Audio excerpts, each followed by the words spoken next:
Welcome, everybody. Welcome to the Angels for Climate Solution Pitch Night and big finale. Welcome, everyone. Thank you all for joining us. See, a lot of people have signed in, so welcome all. We're here for the next 2 hours to see some very exciting pitching. We are very excited to be here. My name is Graham Day with Spring Activator, Investment Director. And my name is Davina McPhail. I'm a program manager also at Spring and in charge of this Angels for Climate Solutions. We'll be your MCs host tonight. It's not an illusion. We're actually next to each other. I know that's strange to see these days, but we are in the same room next to each other. Great to have you all. And when we picked this date, we actually didn't realize it was the date after the Intergovernmental Panel for Climate Change report. The day after that final section would drop. So those of you that saw that, an ominous report outlining how critical it is we address climate change as quickly as possible. In fact, to peak emissions by 2025. So couldn't be more appropriate that we're all here tonight celebrating so many of the solutions that are coming out of our local ecosystem. Great. And so to start this evening, we would like to respectfully acknowledge that we are located on the traditional and ancestral and unceded territory of the Squamish, Musqueam, and Tsleil-Waututh nations. Our agenda for tonight, Graham. Yeah, we are currently in the welcome of the agenda. We have several partners that are going to come up and introduce themselves. We are then thrilled to have Jill Earthy of NBC be our keynote for tonight in a discussion. We'll then move on to the pitches. What many of us are here tonight to hear. There will be 5 pitches from the finalists. Following that, the investors will move to their voting and deliberation, while the rest of you will get to network for a little while with each other and with the top 5. We'll then be back as that concludes about 6:15 to announce the winner and close off the formal portion of this agenda. But then we hope many of you stick around for some networking afterwards. Go ahead. So the Angels for Climate Solutions. So for those who are joining us fresh tonight and who have not heard much about this program, I mean, this program has been running since last November when we gathered the partners and also started welcoming applications from entrepreneurs and from investors to join us in this program. The program itself has started in January of this year. The companies have started training, the top 20 companies have started training with Volition and Foresight that you will hear from in a minute. And so training on how to learn about how to train to be investment ready and to meet with the entrepreneurs, with the investors. And so and the investors have joined us and started training in February. And so for 11 weeks, the investors and the entrepreneurs have met weekly to prepare for this day, and so to carry on due diligence on the companies and prepare for pitch night.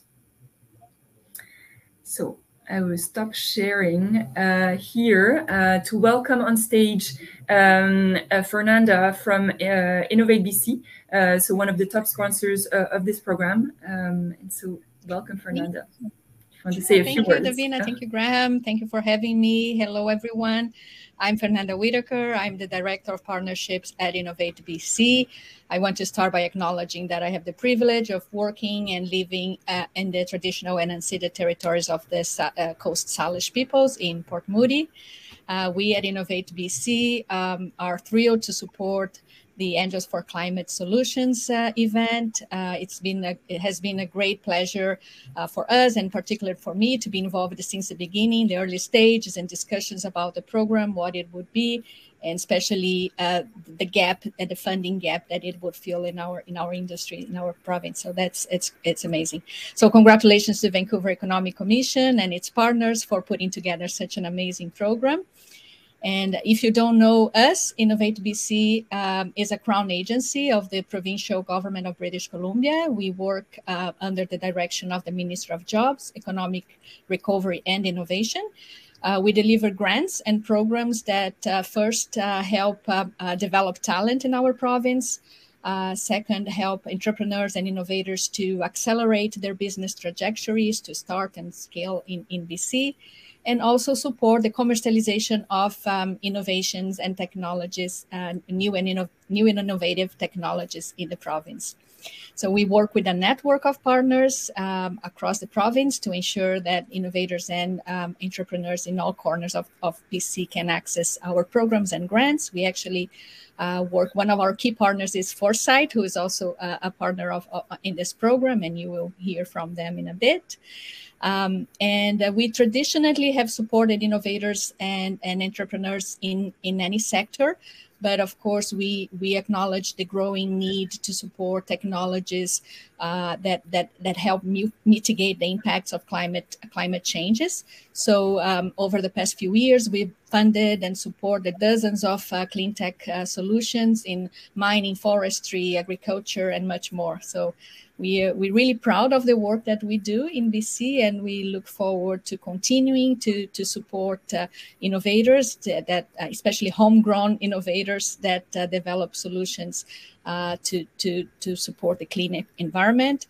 And in particular, the 5 finalists here tonight, can't wait to hear the pitches. So congratulations for making it to the top, and good luck. Great. Thank you so much, Fernanda. Next, I would like to call Brian Buggy on the stage from Vancouver Economic Commission. Hi. Hi, Brian. Can you hear me? Yeah, we can hear you perfectly well. Okay, great. My name is Brian Buggy. I'm the Director of Economic Transformation and Climate Action at the Vancouver Economic Commission. So our organization is, of course, the agency of the City of Vancouver, and our mandate, as you can see here, is to support the building of a prosperous, inclusive, low carbon and resilient economy in Vancouver. And we fulfill this mandate by working on an economic transition. And so that's the key word here, transition, towards that low carbon circular future for Vancouver, in which there's prosperity for all. And so we do this in a variety of ways, including providing expert insights to relevant policymakers, engaging stakeholders and rights holders in the business, academic, and investor communities, and of course, pursuing opportunities for issues-based economic development. And again, that's a keyword, issues-based, and of course, climate is a big issue. And leading and overseeing select strategic programs, initiatives, events, and the engagement of our local economy stakeholders. So for myself personally, I'm leading teams in 4 areas of the economy. One of them, of course, is around the circular economy. Second one is decarbonization, helping the business community decarbonize. Innovation and investment, which is a sweet spot for the Angels for Climate Solutions. And then on the talent side, something we call JEDI, which is the just transition, equity, diversity, and inclusion for our workforce. So the work here at the Angels for Climate Solutions is just one example of the kind of work that we're doing out there. And we're super excited to see the outcomes of this program, and looking forward to working with everybody in the community to co-create the next edition of Angels, hopefully sometime this fall. Thank you very much. Great, thank you so much, Brian. Great to have you. Next up, we wanted to share with our partners, so Volition and Foresight, who have been amazing partners for this program. So we, here is the slide for Volition, and so welcoming Melanie. Hi, Melanie. Hello, great to be here. Hi. Hello, everyone. I'm Melanie Ewan. I'm one of the managing partners at Volition. And we are an advisory firm for startups that really focus on building capacity, connectivity, and knowledge in global startup ecosystems. So it says on the slide a little bit more about us, but essentially we have a team of 14 advisors who all have lived experience and work with startups to deliver one-on-one advising, as well as programming, such as what we've been doing here with the Angels for Climate program, as well as community events. So I wanted to speak to something that Graham just mentioned, and you spoke to how the IPCC report came out yesterday, and that it's this critical moment in history to address the causes and impacts of climate change. This is personally really important to me, and because of this fact, it's more important than ever to invest our time, our knowledge, our capital, both financial and social, whatever capital you can potentially or possibly put out there, in support of these future leaders who are working to create these kinds of positive impacts for climate change. So it's really been an incredible honor to support the startups that are participating. There were 19 to begin with. We have 5 here today. The 5 here today are all doing really interesting things in lots of different kinds of spaces. So I think it's going to be really exciting to see what they have to share with us here today. And it's just been a real honor to be able to support them, as well as, of course, to work with our partners, VEC, Foresight, and Spring, to deliver the programming. And our role really was to provide or to work with the startups themselves and to help co-deliver a startup training program to help them get investor ready alongside Foresight, which I believe Davina already mentioned. So I also wanted to mention that I also look forward to continuing to deliver programming like this in the future. As I mentioned, it's just going to get more and more important. And we saw the numbers, we saw the timelines, and that kind of that real need to invest in things like this, particularly over the next, I think, 3 years to really double down. So thank you so much for having us be a part of this, the Volition team, and best of luck to all of the companies here tonight, as well as those who are building solutions for tomorrow and will be part of our next ones as well. So thank you so much. Great, thanks, Melanie.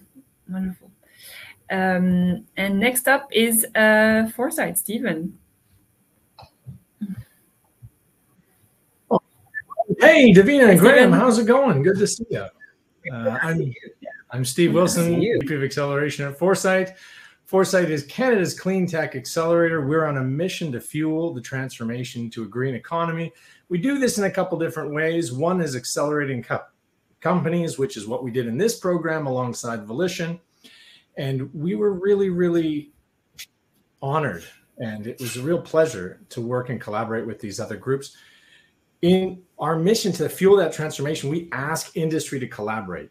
Graham was great in highlighting the size and the speed of the transformation that we need. We ask other groups to collaborate. And so it was fantastic that we got to collaborate in terms of helping move the clean tech ecosystem forward with these other great groups.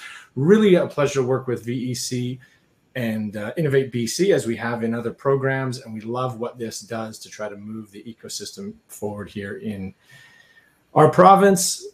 For the innovators themselves, those 5 folks you're going to hear from today, they are really the ones making the difference. And so I can't thank them enough for the effort they've put in through this program, before this program, and what they're going to continue to do after this program. My only regret is only one of them is going to be able to win tonight. But for all those in the audience, pay attention, listen to the pitches, and see if there's something you can do to help them, to make an introduction for them to a potential customer, to a potential supplier, maybe even a potential investor outside of this program. Thank you very much. I'll let you get to the pitches now. Thank you. Well said. Thank you. Just so one quick word from Keith Ippel, also founder and co-founder and CEO of Spring. So good to see everybody here today, and really appreciate the opportunity to do this. Thanks again to the visionary supporters at Vancouver Economic Commission and Innovate BC for making this happen. Spring exists to change the world through innovation. And as you can see, we have worked with a large number of both entrepreneurs and investors over the past several years. And the Impact Investor Challenge is our showcase program to help investors to invest into a number of issues like climate solutions. And so we're really excited about the program that we have been a part of over the last several weeks. In addition to that, we're really kind of focused on supporting these entrepreneurs. And these are some of the results that we've seen over the last couple of years. So we have run several challenges to date. This is our 6th. We've trained more than 100 investors. We've seen 11 million in catalyzed capital. So to Stephen's point, do know that on average, 4 of the 5 finalists will raise their rounds within 4 months of this date. And so it's an opportunity for you to support with your own capital, with introductions and with network. And I couldn't agree more. So we're really excited to add another company, or who knows, maybe even 2, if the investors get really excited. So we're really looking forward to seeing what happens here tonight. And then the last thing that I would say is, in addition to those visionary supporters in Vancouver Economic Commission and Innovate BC, these types of programs would not be possible without a community of support. Law, accounting, financial management, and a diverse range of kind of supports and activities. And so these are the partners that help to make these programs happen. We are thankful for all of them, and we have seen the impact that they're having on the companies and on the investors that are trying to make the world a better place. So just a shout out to all of these incredible partners. And with that, Davina, I'd love to hand it back to you. Thank you, Keith. And so just so that now we want to welcome our Fireside Chat. Before we hear the pitches, I would like to call back on stage Brian Buggy from the VC and welcome Jill Earthy. So she's the Chief Executive Officer of NBC, and we'll love to hear about them and what they see also in the market. Hi, Jill. Hello, Brian, and Davina and Graham, and everyone else. Yeah. Yeah. I don't know about you, but I have a fireplace right behind me. So it is indeed a fireside chat for me.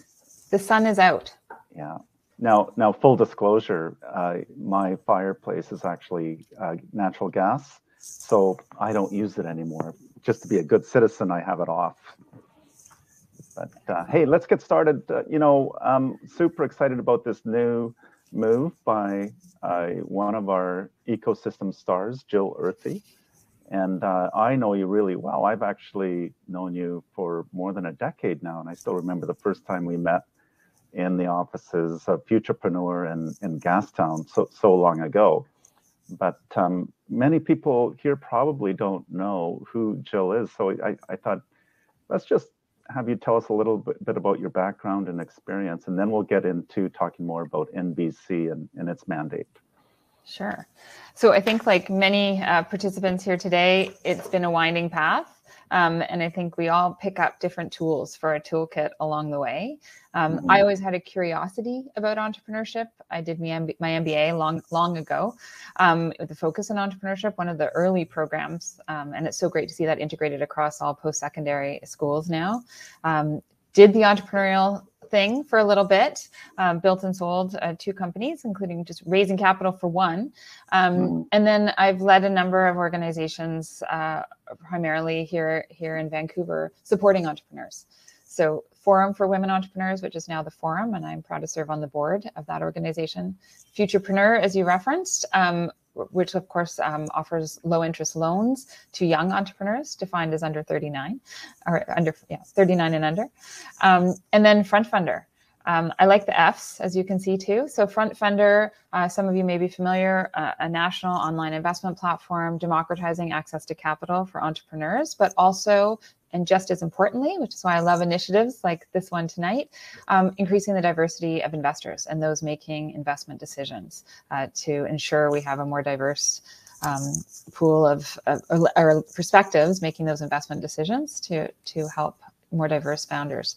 And then female funders, leading another F theme, education program for investors, and then moving on and leading WeBC, a provincial nonprofit organization offering development type loans to women entrepreneurs across the province.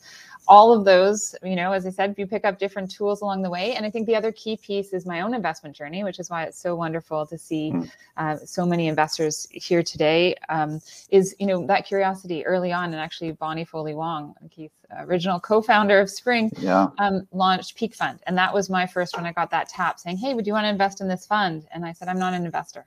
Right, I'm a collaborator, supporter, champion, all those things, but not an investor. And that was a light bulb moment. And so now I'm involved with Women's Equity Lab, eFund, Peak, and several other private investments on my personal side. And then now here, leading NBC, which I'm happy to, I can tell quick bit about it now?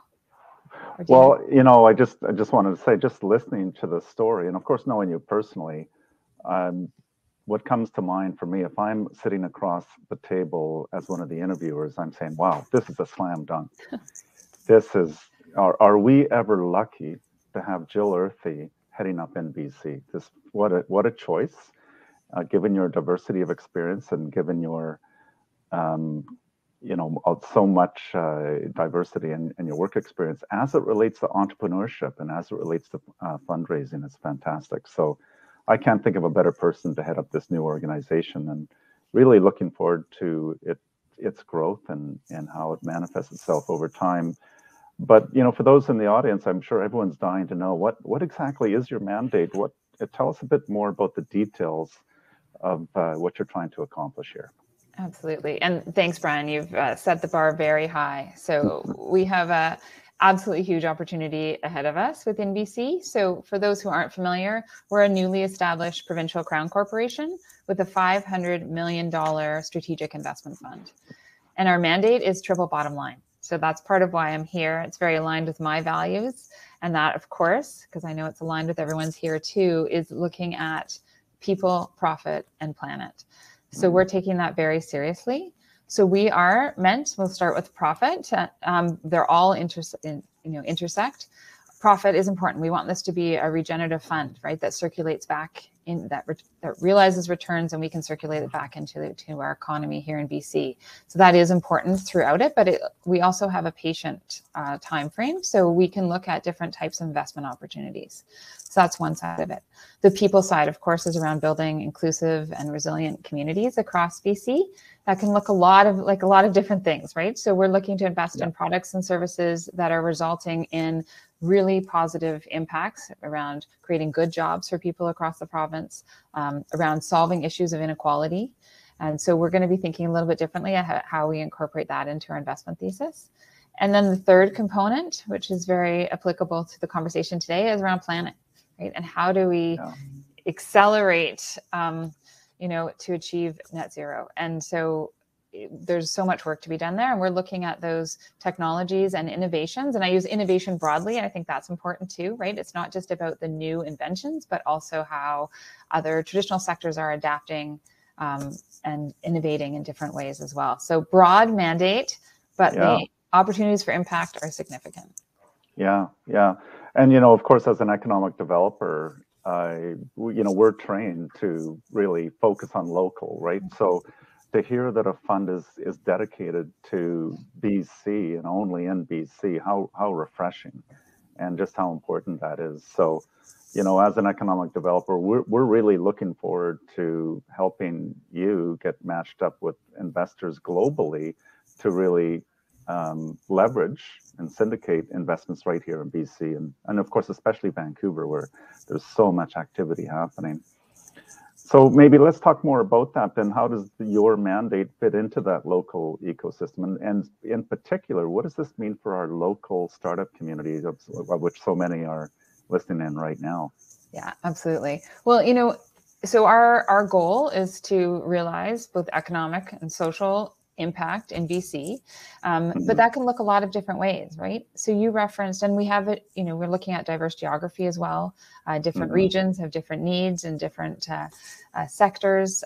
We're looking across the stages of business as well, because we definitely know there's, different gaps along that growth continuum. And I just want to applaud the angels that are here today, because the angels play such a critical role in those early stages, and that helps to make our job easier too, as we are probably looking at initially at filling that gap between seed and Series A. So there's some opportunities there. And the second part of your question around that local capital is, leveraging, because actually BC-based companies receive the smallest amount of Canadian capital across the country. We have a significant amount of inbound capital from the US in particular, but also foreign investors, and that's great. But we have an opportunity to increase the amount of local capital. And when we have local capital, of course, if there are rewards to be gained, then those circulate back again into our economy. So having more angel investors, more VC funds, and then we see ourselves as that additive, patient, inclusive capital. Okay, that's really great. So let's think now in terms of climate tech, in terms of very specifically now just around the environment. So what else can, we, the collective, whether it's Spring or VEC, the angel community, venture capitalists and so on, what can we do collectively to really hone in and focus and even shift and redirect investments towards climate tech? I mean, somebody else mentioned earlier about the latest IPCC report that just came out yesterday. So things are feeling more critical than ever. So this is our moment. This is our big opportunity. Yeah. Well, and I think that's a great point, Brian, because we have everything we need in a way here. We have such a collaborative ecosystem. We have the capital, we have the programs, we have these incredible companies. So how do we zero in, as you say, and really focus on that and potentially position BC as really that clean tech center? And that's starting to happen organically. And I know there are a lot of conversations with all of the organizations, and great to see the partners here. But I think we do need to all get together and sort of map out, right, that the ecosystem, and it's been done, but really strategically and hone in, as you said, on a couple of opportunities. It could be around setting up a more formalized clean tech cluster, right? And narrowing in that. It could be around even looking at IP. But I think where NBC plays a role too is because we're coming to market with a sizable amount of capital for our ecosystem, and with that patient long-term lens of even 10 to 15 years, that is often clean tech companies need a little bit more of a runway. And we're going to have the opportunity to play at different stages along the growth pathways of clean tech companies. Okay, great. We at the Vancouver Economic Commission, we're really looking forward to working with you and your partners, and I know others are too. What for the people that are listening in today, what if they want to get in touch with NBC, or what should they do next, or are we in a holding pattern in terms of reaching out to you or reaching out to your organization? Well, there's a flurry of activity happening behind the scenes here at NBC. Just yesterday, we had our new Chief Investment Officer, Leah Weing, start, as well as Javeria Velkamp, right, in their role of Chief of Strategy and Operations. So, and we're hiring 2 more roles. So we're building the team, but we like to say we are flying as we're building the airplane. So we are interested. We're tracking our pipeline. So we are interested in interesting opportunities. We will have a more streamlined intake process soon, but probably not till later spring.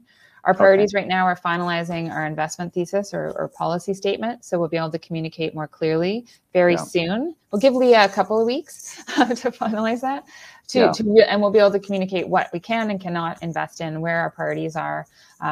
We will probably start to do some direct investing by the end of the year, starting with some fund investments sooner than that. So stay tuned, follow us at nbc.ca, because as you mentioned, we're all on this journey together, right? It is a very collaborative ecosystem. So do follow along. Jill, thank you so much. Thanks for taking time out of your busy schedule to help us better understand NBC and its mandate. Much appreciated and perfect timing. So thanks again, and wish you well on your journey. Thanks for the opportunity, and good luck to the finalists tonight. It's going to be a great session. Okay. Thanks, everybody. Well, bye. Great. Thank you, Jill. Thank you, Brian. Thank you so much. Yeah. It was great to have you here. And so, so who are the 5 companies in this challenge, Graham? Well, here they are. We are so excited to hear from tonight. Inbreeze, Circular Rubber Technologies, or CRT for short. We have Skyacres, Tradel, and Solaire. So you're going to hear from them in an extended pitch format, which is nice. We're going to get where each entrepreneur has 7 minutes, which is longer than most pitches, as you'll recognize from other competitions. And this is to allow them to really fully explain their idea, their impact, the business case that they're making, and also the investment opportunity. Following that, there will be 3 minutes of Q&A. We will voice those questions that will come through the chat. You can chat those publicly or direct message us. In reality, there's probably only going to be time for a couple of questions, but it's still nice to have that interaction with you, the audience. So feel free to put those through. And if your question doesn't get asked on air, the entrepreneur will have time to respond in chat to you after his or her presentation. Great. We also wanted to introduce the investor cohort, so those who will be voting tonight for the winning company. And so these are the 21 investors we have had the privilege of working with over the past few weeks. I wanted to acknowledge, the hard work that they've been doing, all the wonderful interactions and relationship that they've developed with the entrepreneurs that they've worked with. So, congrats to all of them here. Let's give them a big shout out, and great diversity also of the group, and experience new investors.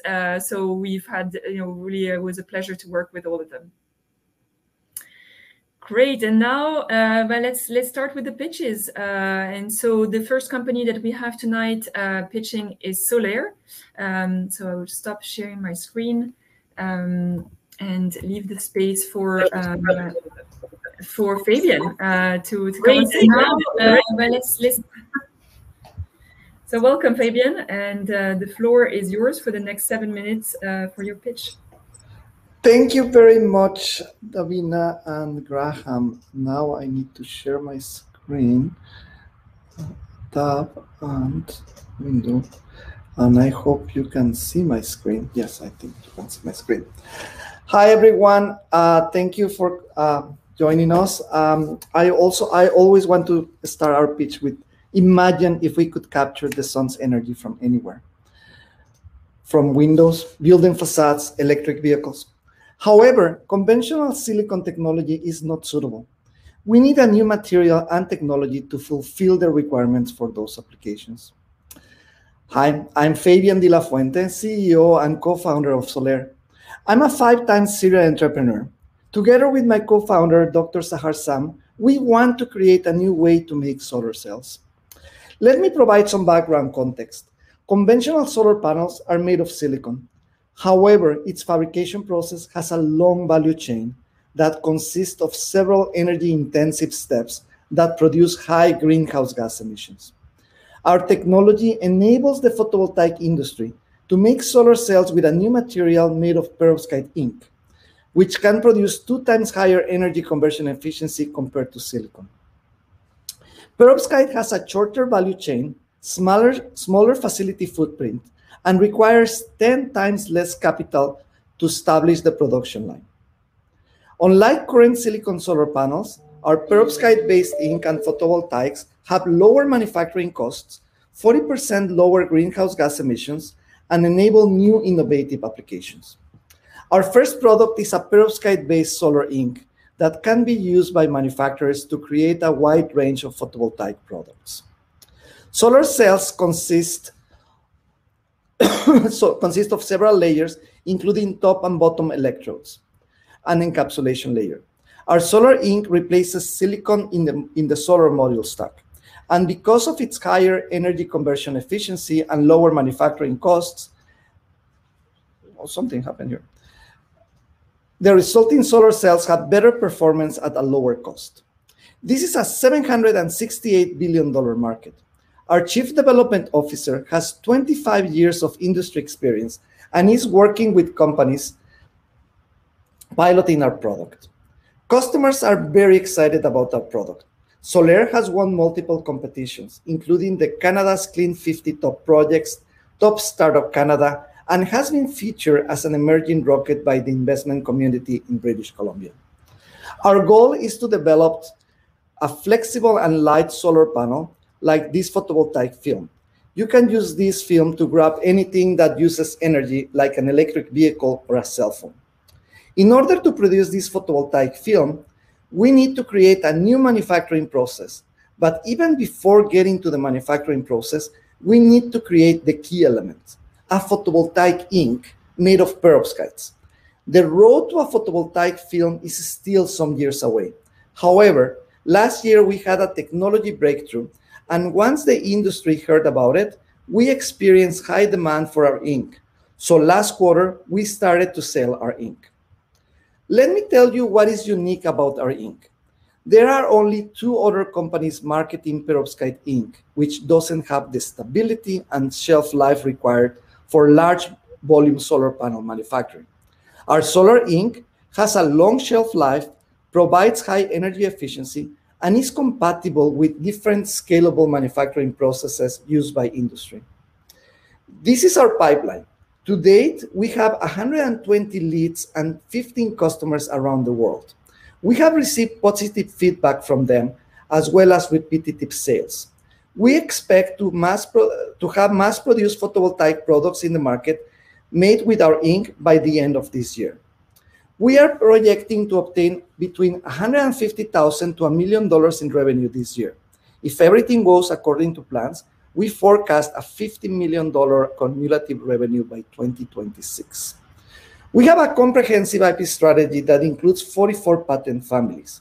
We are projecting more than 100 patent files, including in-licensing, granted, and pending patents.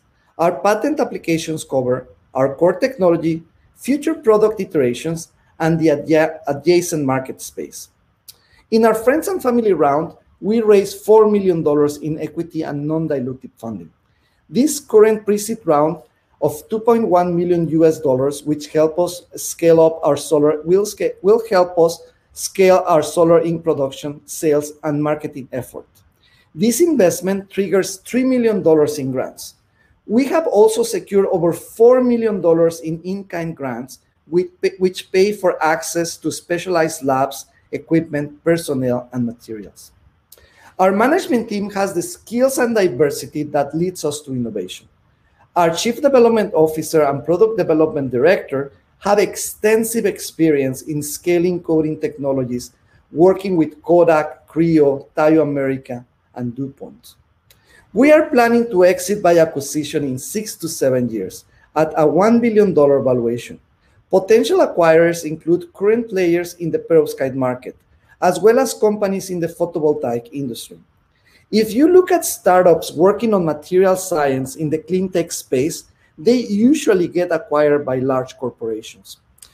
As I said, we are raising $2 million. The use of funds is mainly for purchasing materials and equipment for scaling up our solar ink sales. To date, we have more than $1.4 million of our round committed. We have received investment from impact investors and groups like eFund, Keiretsu, Bantech, syndicates, and others.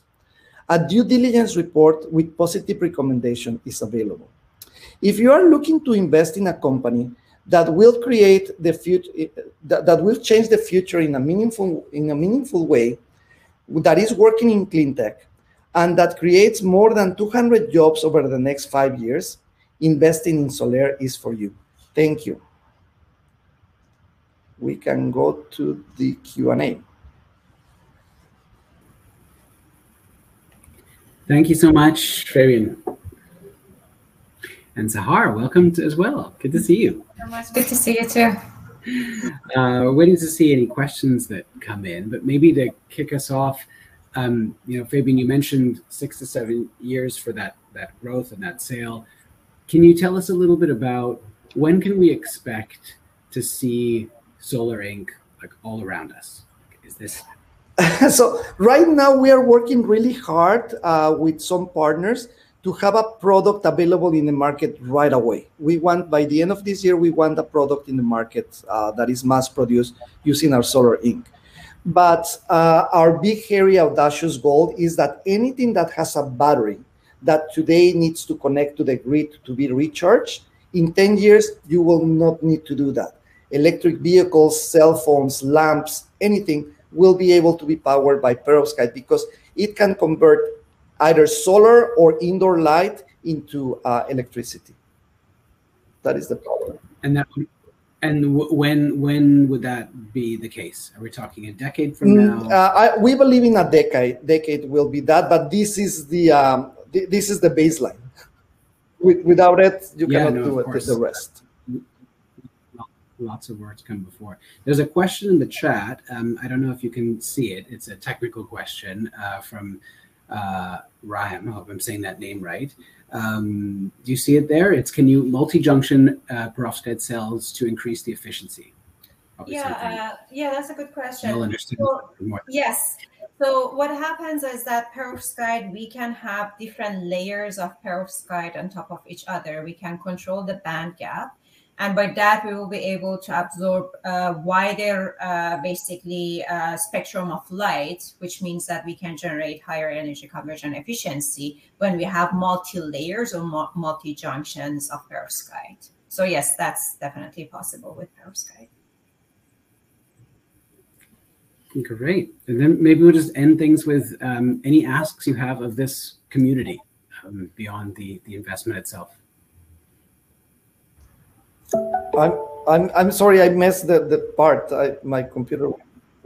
Oh, any asks that you have of the community beyond the investment? Oh, if you know of any other investors that may be interested in clean tech, please send it our way. And we're still kind of looking for lab space in Victoria, but we kind of already found one. So yeah, that was my second ask. Sounds good. So, some questions have just come into chat now, but unfortunately we're out of time. So maybe you could respond to those in chat. Great to see you both. Thank you very much. Bye. Thank you so much. Bye. Bye. So next up is Skyacres. So Ishan will come on stage and we'll have him for his pitch. Skyacres is bringing new technology to bring food in local communities where access to food is more difficult. It looks like Ishan might not be ready just yet. Yeah. He is. He is right on time. Welcome. Hi, can you guys hear me? We sure can. Great to see you. So the floor is yours. Sure. So can you guys see this? Yeah, perfect. Awesome. Okay. So hello, everyone. My name is Ishan, and I'm the founder of Skyacres, where we aim to increase food security by making farming more efficient, sustainable, and accessible. I would like you guys to imagine paying $10 for 2 tomatoes. You might think that's some rare, once-in-a-blue-moon price spike. Maybe it's caused by one of those floods we had last year. It must have blown over in a week, right? $10 is what people living in rural or First Nations communities in Canada are paying every day for 2 beefsteak tomatoes. If you qualify for the subsidy, consider yourself lucky that you only have to pay $8.19 instead.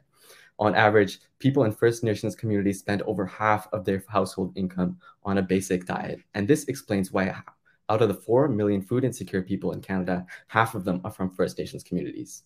The main driver being the cost and implications of food transportation in these communities. By the time produce arrives, it has already started to go stale. Processed foods are the only affordable and appealing option, causing devastating health effects, as diseases like diabetes are 5 times more likely in these communities. What if there was a way to grow high-quality, affordable produce locally? What if you could use less water, less land, and clean the air while growing this produce? That's where we come in. We are Canada's first social impact and vertical farming company. We minimize water usage, increase yields, and untether farms from the climate. Our business model involves setting up Skyacres facilities across Canada. We would hire local people, create local permanent jobs, and stimulate economic development. And these people would help us grow this produce. And we will make money by selling this produce directly to local grocery stores. We bring farms instead of just food to rural communities, removing millions of tons of emissions from food transport. Because no one wants to buy ugly, stale, expensive produce, these grocery stores have to toss out most of their gross inventory and lose a lot of money. This is why they have already shown interest in our solution. Vertical farming isn't a new concept, but Skyacres is pushing the boundaries of what can be grown cost-effectively beyond just leafy greens. We've developed an ultra-low-cost, 3D printed, modular indoor vertical farming system that sends a perfect mist of nutrient water directly to the plants that use 94% less water than traditional farming. We have 12 different systems designed for each class of produce that can collectively grow 37 different pesticide-free fruits, vegetables, and plant-based protein. We can scale up and scale down as needed. One of our systems is patent pending with more patents to come. Instead of solely relying on electricity for light like our competitors, we use solar collectors and fiber optics to carry sunlight and heat into our facilities while keeping the cold out. And we make use of artificial intelligence to optimize growth and dynamically change growing parameters. But our most exciting breakthrough allows us to capture carbon from the air and use it for our advantage to speed up growth, putting us on track to be a carbon negative operation. In combination, this technology allows us to grow produce 5 times faster than traditional farming. Our stackable and modular system allows us to condense over 40 acres of farmland into half an acre. We are planning our pilot facility in the Nuwalk First Nations community, where food security is a big problem. We are working with the chief of this nation, Chief Schooner, who is interested in partnering with us and is helping us make sure that we are catering to the needs of this community. Our growing portfolio includes traditional First Nations medicinal plants that have never been available at grocery stores. The 10,000 square foot facility we're planning will be able to feed the entire community and beyond, amounting to 2,300 people year-round, even during harsh winters. Local farms only produce less than 8% of the produce required, and looking at other vertical farming companies, none of them serve the remote communities. So we have virtually zero competition in this untapped market. Helping alleviate food security isn't the only reason we're focused on rural communities. It also makes the most economic sense. The reason most vertical farming companies haven't ventured beyond leafy greens is because the produce is simply too expensive to be competitive in cities like Vancouver. But in places like the Nuwalk Nation, we can make produce up to 70% cheaper. Now, let's see what we can do about those 2 tomatoes. The all-inclusive cost for Skyacres to grow, transport, and sell 2 beefsteak tomatoes, or 1.2 pounds, is $3.90. Adding a 30% margin for us, plus the grocery store margin, we will sell it for $5.32 instead of $10. So this puts us in a unique opportunity where we can make produce affordable in the community while making profit and while continuing our research and development efforts. Just in the last month, we reduced our average cost of produce by 16 cents, and we're continuing to optimize our system day by day to bring down costs even further. We project that our pilot facility will become cash positive as early as the start of year 2. Just 3 strategically placed facilities gives us access to a $20 million annual market opportunity, and if we expand across Canada, this number goes into the billions. Our plan to scale involves building a pilot project pipeline, working with more and more communities every month to strategically set up facilities across Canada and eventually serve the rest of the millions of people living in food insecure communities. Unaffordable produce isn't just affecting rural communities. I know you guys have felt your grocery bills grow and your grocery baskets shrink. If we don't act now, the pricing is going to spread to urban centers as well. So once we bring the cost down enough, we plan on making mega facilities in urban cities like Vancouver. So I want to talk more about the food subsidy program. It's called Nutrition North Canada, and you, the taxpayers, are paying $580 million for a Band-Aid fix that doesn't address the root cause of the food security problem. Not to mention $8 instead of $10 for 2 tomatoes is still too expensive. The government and taxpayers want to get rid of the subsidy. This is why there's millions of dollars of grants to help solve the root problems. We qualify for 17 of these grants, but the one we're focused on looks at agriculture innovations that specifically improve First Nations food systems. It covers 75% of the costs of a project such as ours.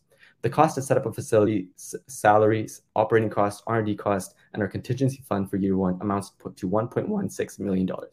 If we are awarded this grant, we would only need 25% of this, or $287,000. This is what we're raising. With your support and financing, it'll give us leverage for this grant, meaning your contribution would have a huge impact. Finally, I'd like you to meet our small but growing team that will do anything it takes to make it all happen.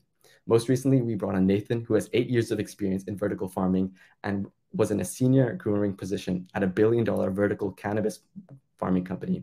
Zafia is an award-winning Indigenous entrepreneur in the clean tech space and is helping us make our partnerships. But I'm most thankful for all of our many mentors from institutions such as University of Toronto, SFU, and our accelerator programs who have been helping us with everything from plant biology, carbon capture, business strategy, to our patent applications.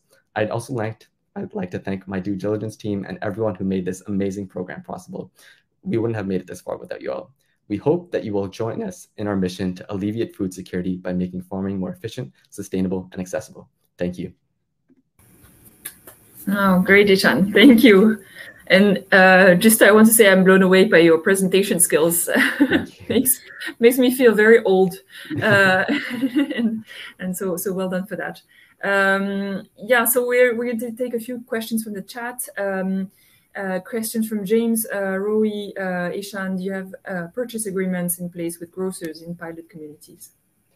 We have not made any specific purchase agreements, but we have letters of intent from Northmart, which is a chain grocery store in these northern communities. We are still working towards those purchase agreements. And then a question from Ryan. What carbon capture technology are you planning to use? Sure, it's called moisture swing sorbent. So basically, these are beads that when they're dry, these beads absorb carbon dioxide. And once they're exposed to moisture, they release carbon dioxide. And this is a perfect situation for us. So the way we do it is we place these beads on top of our roof, and we leave them there for a while, and we keep them dry. And once they're saturated, we bring these beads into our growing chambers, which is a moist environment with our mist solution. And this helps us release this carbon for use for the plants. And so there's a follow-up tech questions from Peggy, just to clarify also with the fiber optics part. If you can elaborate on that. Sure. And the reduction in energy. Mm-hmm. Right now, we measured a 35% decrease in electricity costs by employing fiber optics in Surrey, British Columbia, which is not a lot because it isn't very sunny here. So we hope that in these northern communities, we'll get a little bit more sunlight, and maybe we can increase the amount of light coming through our solar collectors and hopefully bring down the cost of electricity even more. Great. So one more question from Christine Leclerc. How would you respond to people concerned that vertical farming operation may infringe upon land within agricultural land reserves? Yep. So this is a huge concern that we had before we even ventured into this company. We want to complement existing food systems and not intrude on them. So the analysis we've done so far in the New Elk Nation takes into account what produce is being sold successfully without wastage, and we haven't intruded on those specific crops, and we complement these existing food systems by introducing other crops that are imported from places like Mexico, California, and including traditional First Nations medicinal herbs. And this is something that isn't available in grocery stores. So we took into account all these things to kind of curate our portfolio of crops. Great. Thank you, Ishan. We're at time. So thank you for that. Congratulations, and see you soon. Thank you so much. Thank you. Next up is circular rubber technology. And so I'm calling on stage Ash. Yeah, hello. Great. Good evening. Welcome. Yes, hello. We can hear you and see you. Great. So we'll let you share your screen. And we can see Perfect. So then I think we're ready to roll. So good evening, all. Circular Rubber Technologies was founded back in 2019 and is all about turning the world's waste stream into value. My name is Maartje van der Zande, CEO and co-founder. Hundreds of thousands end-of-life mining tires are stored in mine sites every year, not only causing operational challenges, but they also form a huge liability. Meanwhile, 20 million tons of rubber is used annually to make new tires. And did you know that the rubber from these end-of-life tires that are flowing through any recycling process hardly find their way back into high-grade applications? Circular Rubber Technologies developed the technology to fix this. We convert the rubber in end-of-life tires into a rubber reclaim that substitutes virgin rubber material. CRT maximizes the value of rubber throughout the life cycle by ensuring that the reclaimed rubber from these end-of-life tires is reused in high-grade application.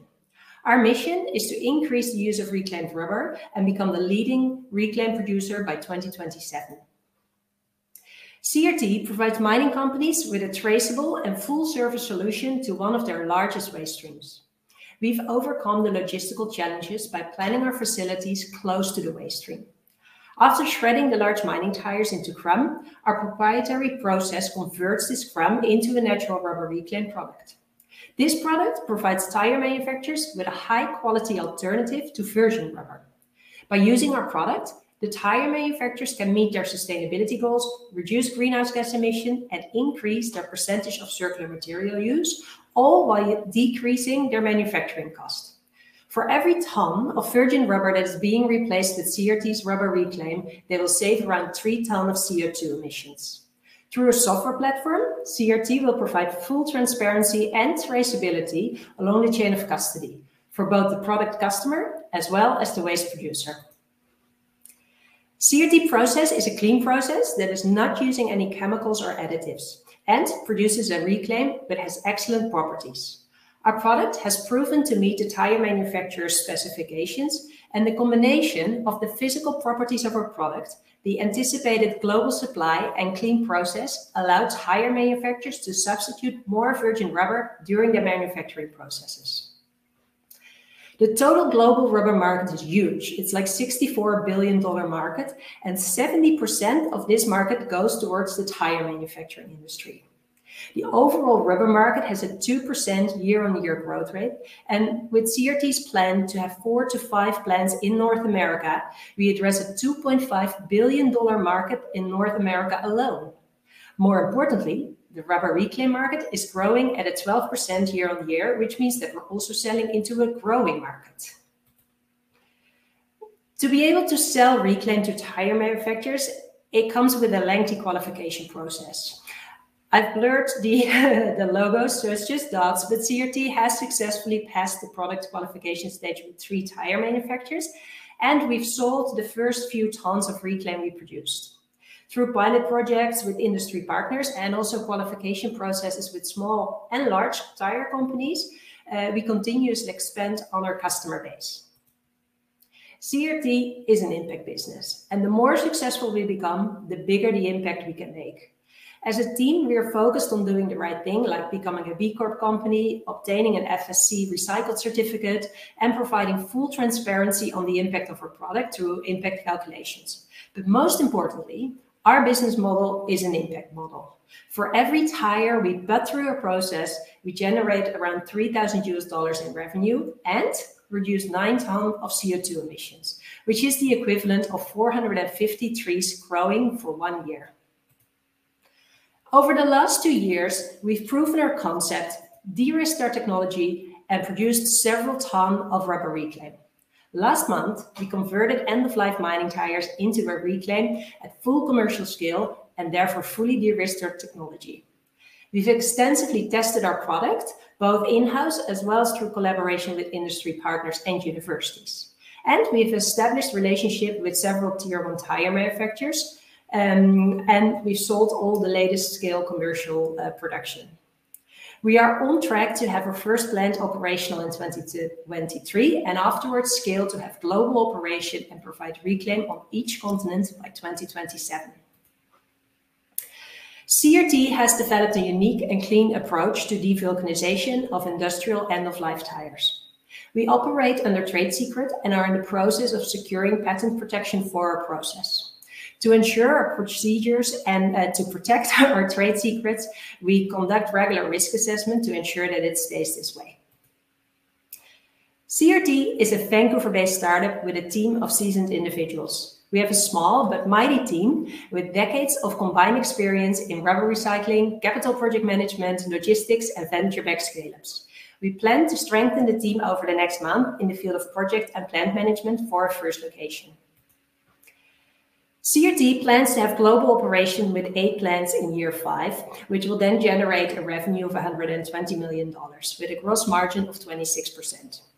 Year 5 projects an EBITDA of 22 million, which is 18%. We are raising 7 million in equity over the next months to get our first plant in West Canada up and running. The key use for these funds is the design and the construction of this first plant. In addition to the equity part, we are raising several forms of non-dilutive capital to finance the equipment. We would love to get the Angels for Climate Group on board as an investor to accelerate our fundraising efforts and also to set the tone for what impact investors are looking for. Thank you, and let's jointly make the future a bit more circular. Well done. Thank you so much. We learn a lot every time. That's good. I'm glad to hear that. Hi, Bram. Welcome, Bram. Hey, Graham. Nice to be here. So we'll let the questions roll in here. We have one already from James. Is your technology extendable from mining industry tires to passenger vehicle tires? Absolutely. And as a matter of fact, we're actually looking at expanding already. So we are doing a pilot project, for example, where we look at aviation tires. Passenger tires is also an option. The quality of your end product will be impacted by what you put in. But yes, it is expandable to other type of tires. Wonderful. And as we're waiting for other questions, I'd love to know, I mean, you guys have come so far in a relatively short period of time. What's the biggest hurdle that you've overcome so far to get you to where you are today? Oh, that's an interesting question. I think it's really proving the technology to work and getting the customers to buy our product. That was a huge milestone. So we've currently produced up to 3 tons. We will be producing another 13 tons in 3 weeks, which has all been pre-sold.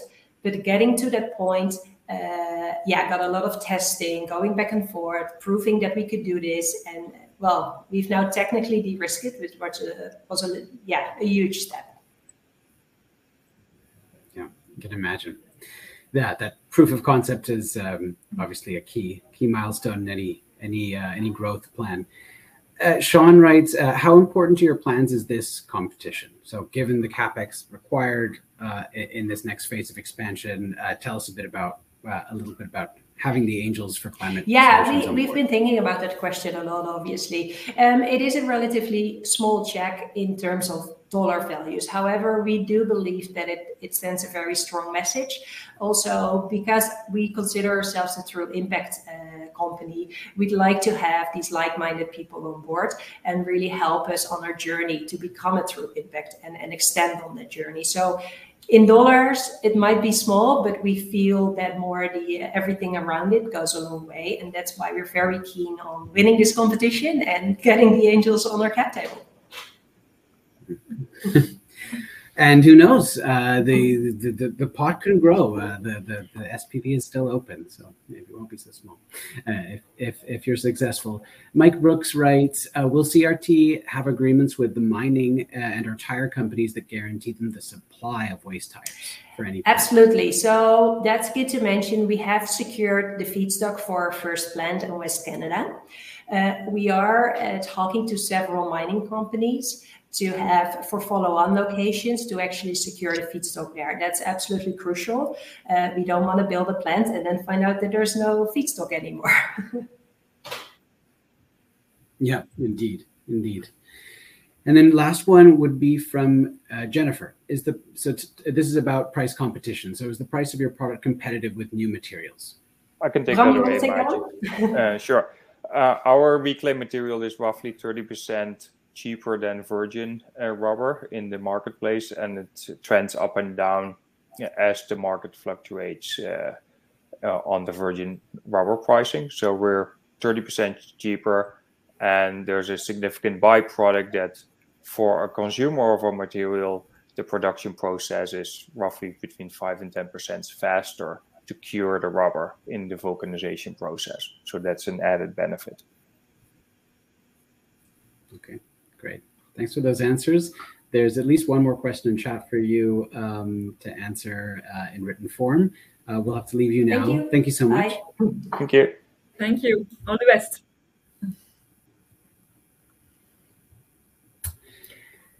All right. So next up is Inbreeze. So with Taylor, who is I hope backstage. I think I've seen Hi. him. Yeah. Here he comes. Hi, Taylor. Great to see you guys. So the floor is yours. Yeah. Yeah. We'll let you get your presentation up and we'll confirm. Yeah. All good. Awesome. Okay. Hello, everyone. My name is Taylor McCartan, and I am the co-founder of Inbreeze Compost Powder.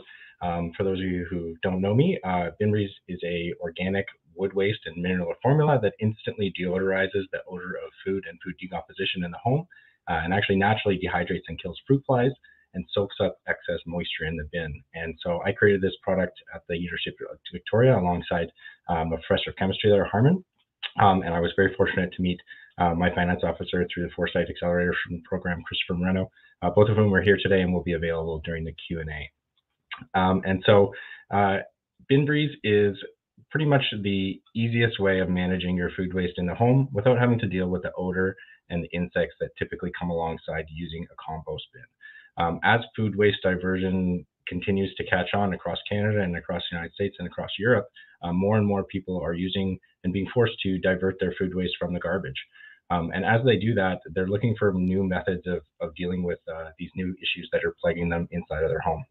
And so Inbreeze, thousands of our customers actually already purchased Inbreeze and are able to divert more of their food waste, store the waste inside their home longer, and improve the soil result for downstream organic waste processors, actually reducing contamination and speeding operational turnover, and in some cases even enabling on-demand compost pickup services, and so reduce fuel costs and emissions associated with that.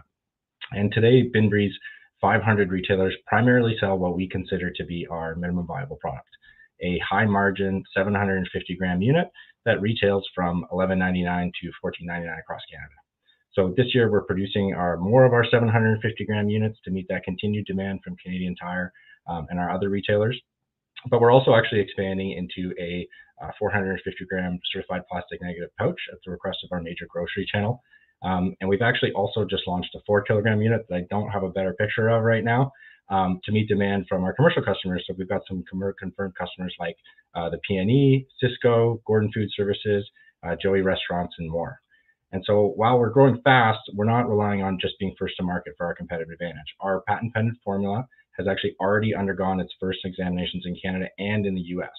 And so our competitive advantage is also further bolstered by positive and mutually beneficial relationships with the downstream facilities processing the waste, as well as obviously the government bodies pushing diversion mandates for the climate and the economy. And so we actually won Sustainable Development Technology seed funding to do a recent project with a facility called LC Compost in Kelowna, who cut the odors and emissions from their pallets by 30% through application of Inbreeze on their site. Our team's currently scoping out our next SCDC project, who we believe we're going to do with Salish soils. Excuse me, I skipped a step here.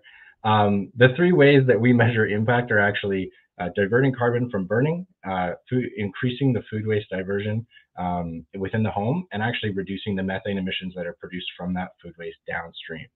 And so we're working with outside companies for third-party validation. We've recently completed a Getting to 80 program, and I'm really pleased to say that we're going to be submitting our B Corp certification this year. And we're also doing a project with Impactable X, which is a third-party consultancy to measure and validate our environmental impact. And so from a carbon perspective, what I can say is that last year we diverted 17 tons of CO2 that would have been emitted into the air in British Columbia through burn piles. And looking forward 3 years, we can say with certainty that with our conservative financial forecast, we're actually going to be able to divert 400 tons of CO2 from being in the air in BC on average across those 3 years. Unfortunately, as it relates to the diverting the food waste from the landfill and on the methane side, we don't have pure numbers on exactly what this is going to look like, and that's part of our next SCD study with Salish soils, which I started talking about a little too early there. So alongside them, we're actually going to be working with their waste management team and they'll be selling and distributing Inbreeze on our behalf. And together we do anticipate that we're going to be able to produce in data the most effective and efficient and climate-friendly organic waste management and composting program in the world. And so alongside this research, we are actually expanding our IP portfolio to Inbreeze dispenser units, compost bins that we've had engineering students design, And our Canadian tire buyers have requested that we expand our offerings on their shelves with Made in Canada products. On May 2nd, we take control of our 5,000 square foot facility in Abbotsford, where we'll be able to produce substantially more Inbreeze at a lower cost of goods and access and process new sources of waste. Angels, our ask today is that you participate in our SAFE agreement. It's got the standard tag along, drag along when it comes to our venture capital investment firm. And if we aren't able to achieve a valuation or achieve a fund investment by the end of the year, we've agreed that we will have to put a $4 million cap on that round with a 10% discount. So that's our round today. I apologize for how nervous I was in getting through it, but thank you so much, Spring Activator, and all the speakers through all the sessions and the sponsors and the investors and everyone here. I really appreciate your time. Thanks. Great, Taylor. Thank you for that great presentation and product presentation of Inbreeze. So checking on the questions here. Oh, hi, Christopher. Hello, everybody. Yeah. Everybody, Christopher's CFO of Inbreeze. Welcome to the stage. Ready for any financial questions, presumably? Yeah. Maybe while we wait for questions to come in, it's great to see like all these three areas of impact that you're having, and thank you for going and taking us through that. I mean, where do you see Inbreeze having the greatest impact in 10 years?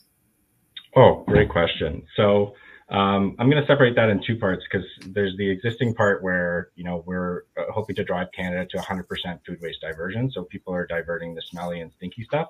Like here in Victoria, we have a 100% program, or a food waste diversion program, but 20% of the food waste still ends up in the landfill. So really trying to drive those numbers up is really important to me personally, and that's kind of what started this whole business in the first place. But on the wood waste side, I'm passionate about diverting wood waste because growing up, I burned a lot of it with my father and my grandfather, and I didn't know how bad that environmental impact that was. And I didn't realize quite how much wood waste was being produced and burnt in British Columbia for disposal.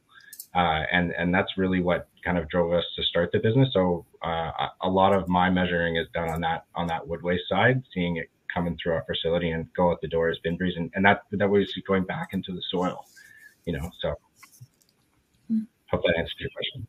And we'll say hi to your collaborator Harman also, who joined us. Hi. There's a question from Mike Brooks. How hard would it be for other competitors to take wood waste from other mills and other regions and do the same thing? Really great question. So they could just go ahead and do it with wood waste if they wanted. I welcome that. That's great diversion of wood waste. I often think that if I could inspire such a thing, that would be great. But they wouldn't be able to get nearly the product performance that we're able to deliver. It's vastly different as far as what we're actually doing to the waste. And what our patent is protecting is the combination of the materials. So no one else is able to combine those things in the ways that we are. And we're very confident at this stage, having gone through reviews now, that we're going to be able to actually keep that broad scope that we applied with. So we're feeling very good about it. Great. There's also a question from Sean Norrie. Are you able to comment on the carbon emissions associated with the transport associated with really retail? Great question. So most of our business is still in British Columbia, so we haven't had to actually, entirely go through that process, but that's very much what the Impactable X study is quantifying.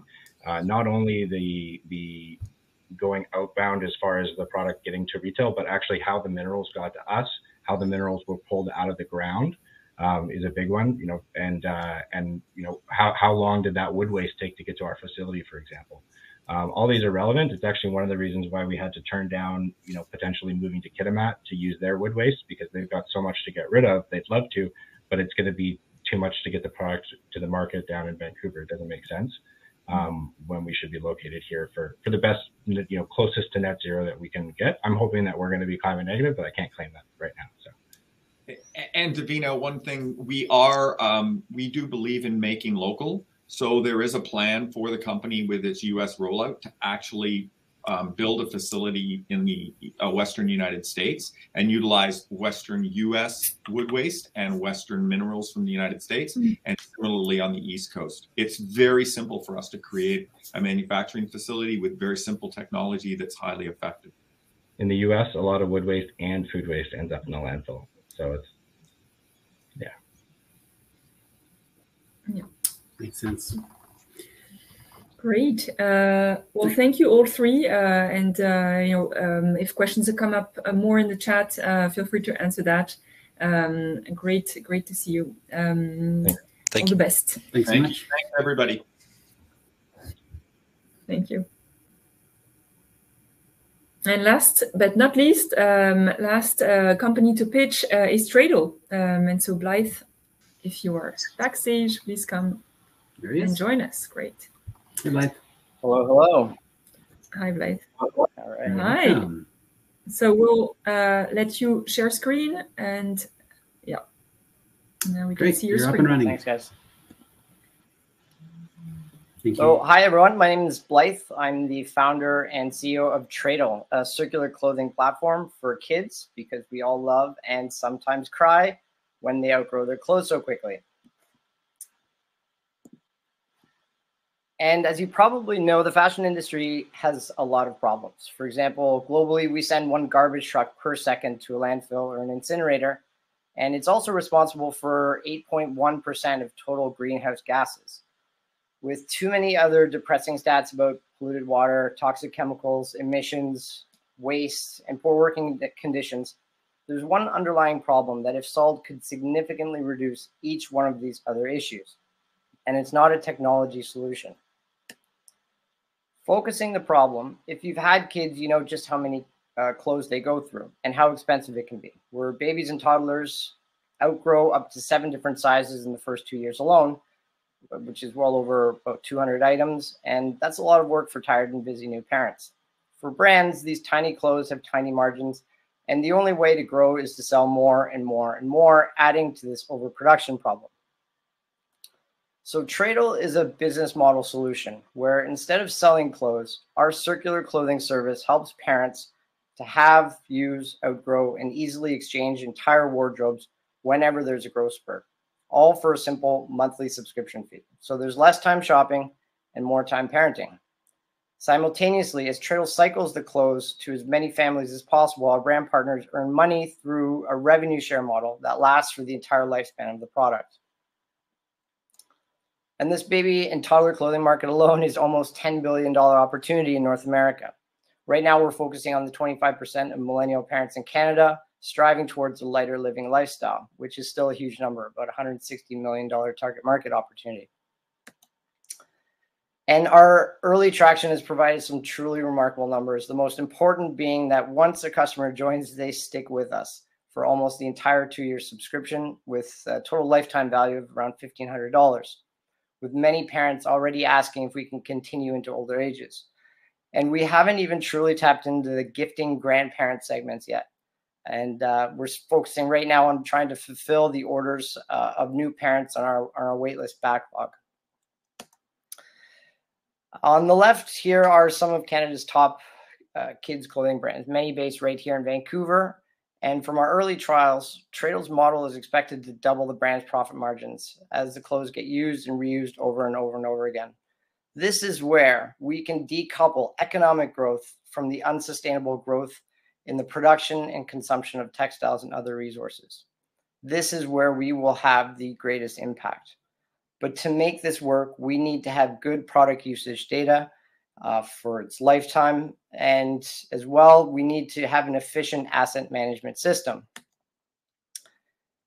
And this is where I'm excited to share that we have a first of its kind pilot project where we're partnering with a Fortune 500 company to use their new digital ID technology, RFID and QR codes, to collect this product data as they cycle between families and our service center. So our short-term goals are pretty simple. We want to prove the market by growing to over 500 customers in the next 12 months. And simultaneously, we want to have a successful completion of this pilot project to create a scalable circular service. Our 5-year timeline is basically once we achieve these goals, we plan to raise our next financing round with a proper valuation using market comparables, and then expand the circular service throughout Canada to neighborhoods in each section of the country to minimize the carbon footprint as we transport these clothes back and forth. And I'm really, really excited about this page. So not about me specifically, but I've been working in the startup space for over 8 years and focusing on marketplaces. And I have an environmental background and extremely passionate about this growing and what's now seemingly normal circular economy. And recently, Jody just joined to help out with marketing. So I'm super excited. I know she's watching and thrilled to have her a part of the team. Giselle and Haley have been with me for almost the very beginning. And now Katie, her sister, is joining on board to really help with the tech and the back end and marketing as well. And as you can see, there's someone with a similar last name as mine. And my mom, after seeing the cool things that we've been working on, she's happily retired, but reached out and formally applied to join Tradel. So we have her helping out as well, which is great. And just an amazing set of advisors. Again, Foresight has been really helpful with Jason and Floyd. And Nick and Jamie are just opening doors left, right, and center. So it's great. And so this not so secret plan is that this business model solution applies to everything. So we'll start with kids' clothing, but it applies to maternity wear and so on and so forth. Lots of friends and family are already asking about sporting equipment. And so this business model really will be the future of commerce. And we hope to be that one-stop circular shop. So yeah, we're right now raising a $750,000 pre-seed round as a convertible note, which the $122,000 from the Angels for Climate Solution would be a really big help. And the use of funds is essentially to help us get the next 3 months to grow our membership by 3, to fulfill the backlog of new members, to launch this digital ID project, and continue the fundraising. So we've got already a little bit of friends and family investment involved in thinking strategic about exits, as we really don't want to do this on our own. And how can we be that catalyst to help everyone transition into this circular economy? Thank you. Thank you so much, Blythe. Well done. Great job on the presentation. Yeah, amazing. And great to hear the news too about Jody. So a warm welcome to her, to the team, and to the event tonight. We'll, as questions are coming in, maybe we'll just start off with one that I know you've heard before, but I think always jumps to mind for the audience is how do you compete against kind of the free sharing economy that's going on in the background via Facebook groups and things like that? Yeah, and the easy answer to that is you really can't. It's totally different. This is for a totally different market segment. How I like to share this is kind of like how Tesla launched with their really expensive Roadster. It was for a really specific market segment that understood what they were trying to do. And this is our target market. They really get what we're trying to do. And ideally, we can expand the service, make it more affordable, more accessible as we grow and build the efficiencies of the system so that it can be for everyone. Great. Thanks for that. And looking forward, what do you think is the biggest upcoming challenge that you see kind of in the next 12 months or so that you're looking forward to getting over? The biggest challenge is really building the business case, or the case study for this business model using the digital ID technology. So acquiring enough data on how the products are used over time. And we really want to try and move away from having to buy this inventory and be, that asset management platform. So it's the brands that are the ones that really start to profit from their own products, rather than us being that rental platform that we are today. Great. Now, a couple of questions have come in. So Jinbin asks, so for parents who actually like taking their kids out shopping and enjoy it as a social piece, would you try to attract them as well to your subscription? 100%. So I think the future of retail is being able to go into any store and have a selection of new items, but also gently used items. And when I speak about this hub and spoke model, we really want to have centralized facilities in large metropolitan areas, but we want to work with the existing retail shops already in these neighborhoods to simplify the exchange of these products. So ideally in the future, you can have a Tradel membership, walk into any store and choose from either new or the selection of curated Tradel items. Yeah, makes sense. Makes sense. Can you stop sharing screen, Blythe? Like this, we can see you a bit more because now it's great. Thank you. James asks, what is your competitive moat? How do you stay ahead of copycats? So yeah, to be completely honest, we don't have one yet. This business model is popping up all around the world, and the moat that I foresee coming on board is with the data from these digital IDs, and really having a great and distributed asset management system. Again, working with local shops and so yeah, it's a work in progress right now. I'll have to be honest. There's no new technology or new IP at the moment, but we're going to get there eventually, and it's about experimenting at this stage to see what's been done out there and what gaps we can fill and really leverage to expand and make this work. Yeah, no, good answer. Appreciate the transparency on that one. And then question from Jennifer: who do you see as competitors, and what differentiates Tradel? So you've already talked about the competition against free, and you said business models are popping up similar to you all the time. What would you say to that? Yeah, up until very recently, there was nobody else in Canada as a direct competitor doing this. But then I saw and have reached out to somebody in Kitchener-Waterloo that is doing this kind of rental model. So we'll have a conversation on Friday and learn ideally from one another. I had a chat this morning with somebody in the UK where there are 3 models over there popping up. And yeah, in Montreal, there's like a mini cycle business where you can kind of sell back, more kind of a consignment approach. But yeah, this is still really early stages. I don't think it's been completely widespread adopted, just because what's so important is this different kind of business model where brands are really doing the rentals of their own products, and ideally Tradel can be that kind of in between to help them do it for them. Yeah, one of those situations where competition is a good thing in a way, showing the validation of the model and the idea itself, and lots of market share to go around once it's proven. Thanks, Blythe. Appreciate it. There's a couple questions more in chat. Okay, and to just say what everybody else has said, thank you to Spring and Volition and Foresight. It's been a phenomenal program. So just wanted to throw that out there. No, it's great to have you also. Yeah. Thank you for being there. Thank you. Well, Davina, we made it. Yeah, 5 pitches. 5 pitches. Well, so now the tough job starts. We're going to start the deliberation. So,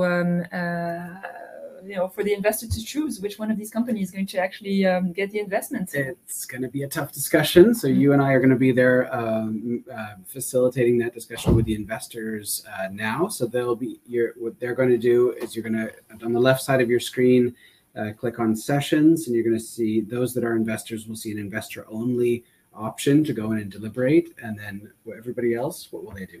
Yeah, and the rest will be in you can join the companies, so all the crowd that is here, if you want to chat with the companies, the entrepreneurs staying in the dedicated rooms, so please join them and continue the interaction while the investor deliberate. They will do that for about 30 minutes, and so once they have made their decision, we'll call you all back on the main stage and announce the winner. And I just don't want to emphasize this enough. Please go and chat to the entrepreneurs.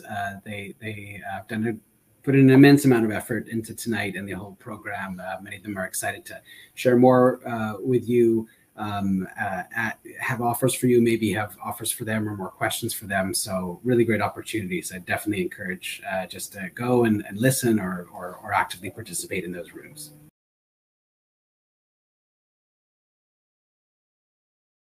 Thank you. I hope everybody's back from the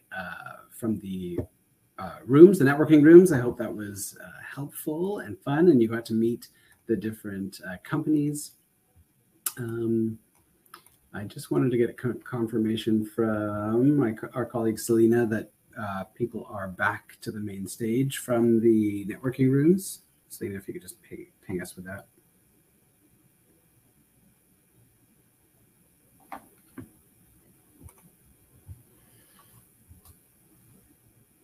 Welcome back on stage for those of you coming back.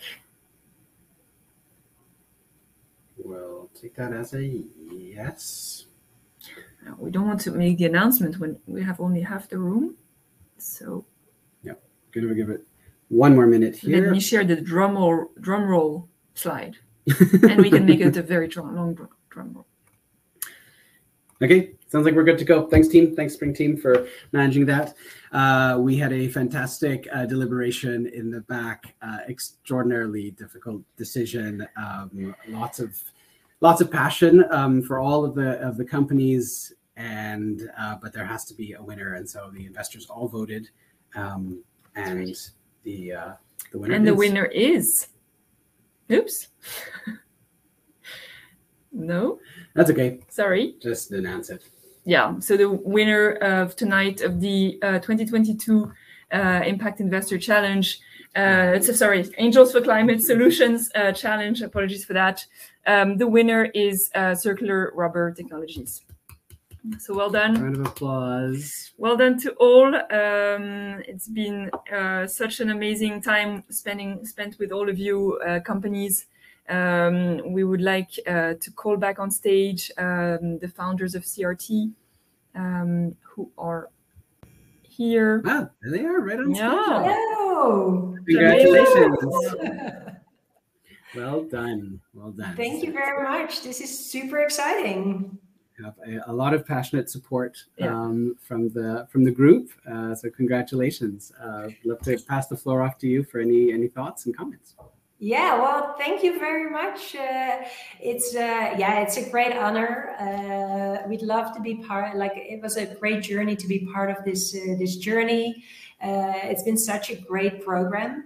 I would love to thank all everybody involved, not just the companies behind it or the institutions behind it, like the Vancouver Economic Commissioning, Innovate BC, Foresight, Spring, Volition, but also all the great individuals, because I think that was what really made the program, the great mentors and everybody who's helped us along this journey.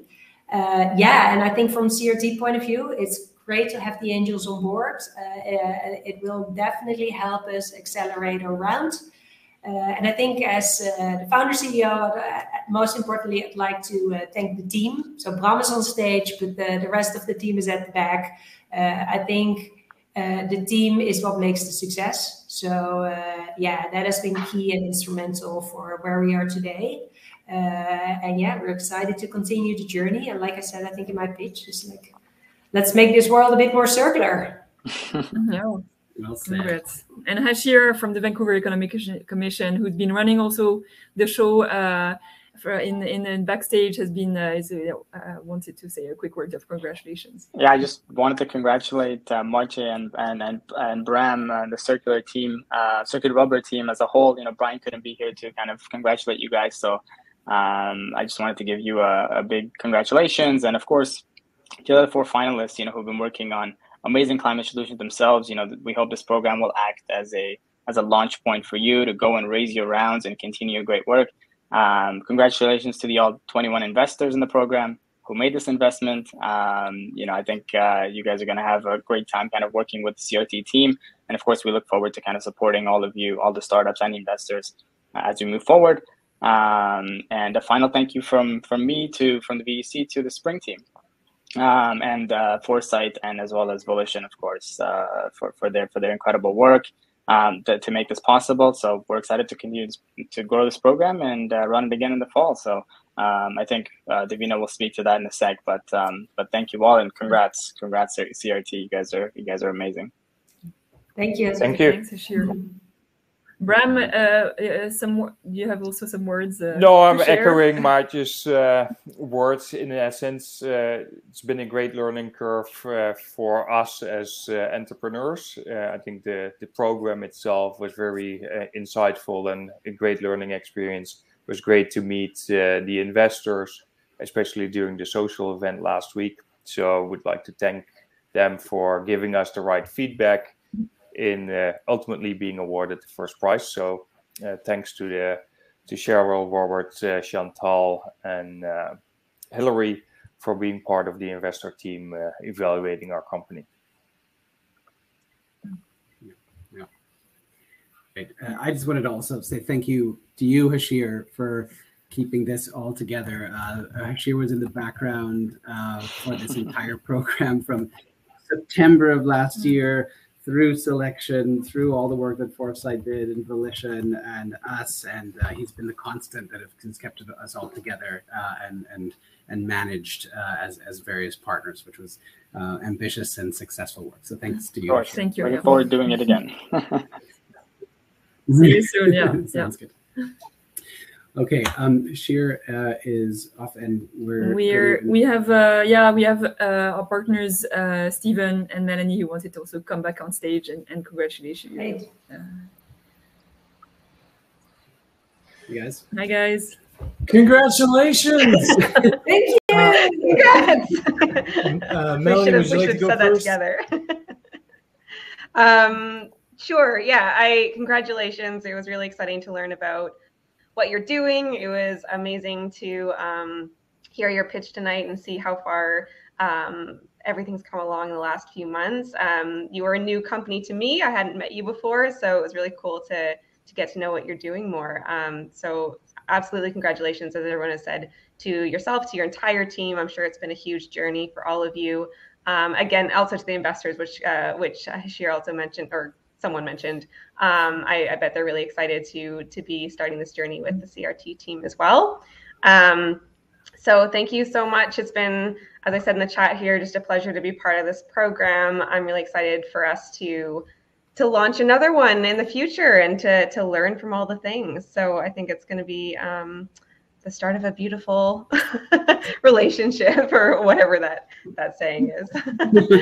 So thank you. No, it's not the end. It's the yeah. Exactly. It's just the beginning. So thank you so much. And again, congratulations to your team. Thanks, Melanie. It's been our pleasure, like Mom and I said before.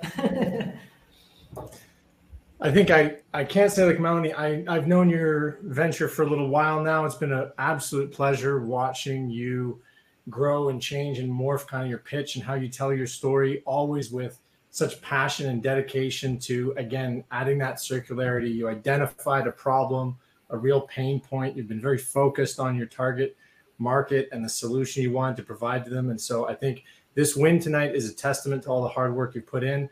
I don't always get to sort of share these moments of excitement with the ventures that Foresight supports. And today I'm really disappointed that we don't get to be in the same space, because Bram looks like a hugger. And this would be a moment where we could, rightfully embrace, enjoy. And I know there'll be lots of other great moments, and I hope I get to be there in person for some of them. But really, really proud of the work you've done today. Really proud of all the work that all of the 5 kind of finalists have put into this specific event and contest, but also building their ventures, right? I think this is a wonderful sideline to what you do every day, which is meeting the needs of some of your customers, which is driving forward the clean tech ecosystem. So, a win tonight for circular rubber technology is a win for the entire clean tech ecosystem in the British Columbia space. I'd like to thank, obviously, Spring for doing fantastic work, the inspiration to put all this together by VEC and Innovate BC. Our partners, Volition, you've done fantastic work. So really, really very excited. And congratulations to CRT. Look forward to the next big win. Absolutely. Excellent. We're on this journey together, Stephen. Stay tuned for the social where we can all hug it out. Stephen's buying. For the 200 people connected. I'm just kidding. Great. Thank you all. And, you can also stay for the networking and get a chance to speak with whoever, the public that's staying here. So wonderful. We'll stay. We just have a few more minutes of introductions to our future programs. And so, thank you all. Thank you, Marge and Bram. Yeah. Great to see you. Great, we're almost done. Let's wrap it up with the final announcements. Bingo party. Yeah. So we're organizing. So Spring is organizing a health investor challenge that is starting actually this week, and we have first pitch night coming up on April 20th. So we'll share the links to sign up for that. So if you haven't seen enough pitching, there's more coming, and this is on health. So also a very impactful topic that we are happy to support. I also wanted to share our upcoming programming at Spring. We'll have a food innovation challenge in the fall, gender lens also focused investor challenge in the fall, and we're also very excited to talk to you about the launch of our impact investor network. So looking forward to that, and hope you all sign in to the Spring newsletter to get updated on our exciting new programs. We're always looking for new investors to come in and experience this program, and also welcome back our alumni to participate as well. So welcome all. Get in touch, and we're happy to speak to you about it. I also wanted to share with you very exciting news that the Angels for Climate Solutions will be running a second edition. And so starting next November 2022, we'll be opening with the Vancouver Economic Commission and Innovate BC, but also for this next edition with TD. So a new edition starting next November for applications. So please sign up to the Vancouver Economic Commission newsletter to be updated on this news, and apply if you want to be an investor, if you want to be a venture in this challenge. We welcome you all, and then hope to see you participate in such an event next year. The program will open in November and then be running from January to April, so similar timeline as this year.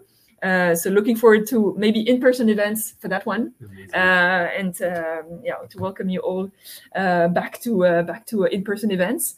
I think this is kind of our final words. And thank you all for joining us tonight and for being part of this. By being part of this event. We will share with you also a survey to ask you for your feedback on this session. Always grateful for any time that you have to share some feedback on the event and to hear from you. So please take a few minutes for that. And thank you all for your time. Join the networking rooms in the session section on your left. Thank you very much, and good night.